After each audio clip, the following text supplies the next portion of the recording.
নমস্কার বন্ধুরা, দীপাস কিচেনে আপনাদের সবাইকে স্বাগত। আজকে আমি ঢ্যাঁড়স আর আলু দিয়ে একটা রেসিপি নিয়ে এসেছি।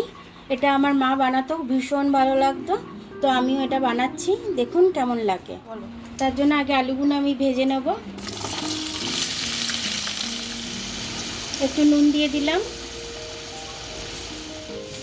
দেখুন বন্ধুরা, আমি 1 প্যাকেট সর্ষে নিয়ে নিলাম। এটার মধ্যে বেশি সর্ষেটার মধ্যে একটু জল দিয়ে দিলাম, একটু হলুদ দিয়ে দিলাম, একটু নুন দিয়ে দিলাম।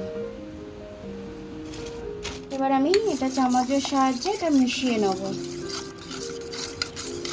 তাহলে কি এর ঝাঁঝটা খুব সুন্দর আসে। সর্ষেটা চাপা দিয়ে রাখছি, চাপা দিলে ঝাঁঝটা খুব ভালো আসবে। এবার আলুটাকে আমি একটু ভালো করে ভেজে নেব। আর একটু হলুদ দিয়ে দিলাম, তো আলুটার কালার আছে। বড় বড় সাইজের পেঁয়াজ কেটে রেখেছিলাম, সেটা দিয়ে দিলাম। আলুর সাথে ভাজাটা হয়ে যাবে। দাঁড়াও, ঢ্যাঁড়সগুলো আমি ধুয়ে রেখেছিলাম, ঢ্যাঁড়সগুলো আমি দিয়ে দিলাম। ঢ্যাঁড়সটা দিয়েও আমি ভাজবো।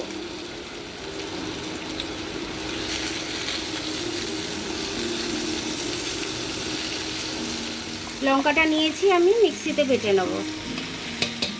দেখুন আমার খুব ভালোভাবে এটা ভাজা হয়ে গেছে। পেঁয়াজ, আলু, ঢ্যাঁড়স সব কিছু ভাজা হয়ে গেছে। এবার আমি দিয়ে দেবো সর্ষেটা।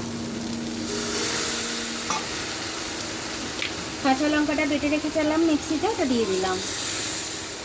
বাটিটা ধুয়ে একটু জল দিয়ে দিলাম। এবার এটাকে ভালো করে আমি একটু নেড়ে নেব। সর্ষে আছে, বেশি কষবো না, তাহলে তেতো হয়ে যাবে, ওই কারণে। দেখুন আমি একটু জল দিয়ে দিচ্ছি। আলু আমার প্রায় ভাজতে ভাজতেই সেদ্ধ হয়ে গেছে। খুব একটা বেশি জল দেব না, খুব হাই আঁচে করব না, মিডিয়াম আঁচে করব আমি এটাকে, নাহলে ঢ্যাঁড়সগুলো গলে পাক হয়ে যাবে।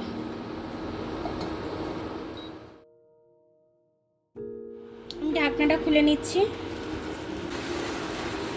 দেখুন আমার সব সেদ্ধ হয়ে গেছে। এগুলো নুন টুন সব পারফেক্ট হয়েছে একদম। আমি এবার এটাকে নামিয়ে নেব। একদম খুব শুকনো করবেন না, একদম আমার মতো এরকম ঝোল করবেন না। দেখুন আমার ঢ্যাঁড়স আলুর তরকারিটা হয়ে গেছে। এটা কিন্তু খুব সুন্দর খেতে হয়েছে। রুটি দিয়ে কিংবা ভাত দিয়ে সবটা দিয়েই এটা কিন্তু চলবে। তো এটা আপনারা অবশ্যই করবেন, করে খেয়ে আমায় কমেন্টস করে জানাবেন যে আপনাদের এটা কেমন লাগলো রেসিপিটা ফলো করে। তো আমার ভিডিওটা দেখার জন্য অনেক অনেক ধন্যবাদ। আমার ভিডিওটা যদি পছন্দ হয় তাহলে লাইক, সাবস্ক্রাইব, বেল আইকনটা একটু টিপে দেবেন। আর যদি ফেসবুক থেকে দেখেন তাহলে লাইক আর ফলোটা একটু করে দেবেন। আবার কাল দেখা হবে নতুন রেসিপির সাথে। ততক্ষণ আপনারা ভালো থাকুন, আমি আসছি।